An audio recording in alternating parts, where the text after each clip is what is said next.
கிச்சனில் ஈவினிங் செஷனில் உருளைக்கிழங்கு பஜ்ஜி பண்ணுறாங்க. எப்படி பண்ணுறது பார்க்கலாம் வாங்க.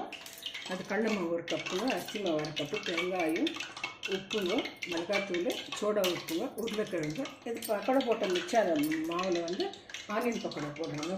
இது வெங்காயங்க, கோழிக்கீரை, சில்லி, கறி லீஃபு, ஜிஞ்சரு, கார்லிக்குங்க, அப்புறம் வந்து இதுங்க கொரியாண்டர் லீஃபுங்க. கடல மாவு போட்டாச்சுங்க. அரிசி மாவு 1 தூளுங்க, சோடா உப்பு, பெருங்காயம், தண்ணி ஆயிடுச்சுங்க. பஜ்ஜி போடுறாங்க. பசங்களுக்கு ஈவினிங்கில் செஞ்சு கொடுங்க. எண்ணெய் பக்கோடாக்கு மிச்சம் இருக்கிற மாவில் ரெடி பண்ணுறேங்க. எல்லாம் ஆயிடுச்சுங்க. இப்போ பக்கோடா போடுறோங்க. போட்டுக்கலாங்க. ஆனியன் பக்கோடா ஆயிடுச்சுங்க. பஜ்ஜி பக்கோடா பண்ணியிருக்கிறாங்க. சாப்பிட்டதுக்கப்புறம் ஃபில்டர் காஃபி வச்சுருக்குறாங்க.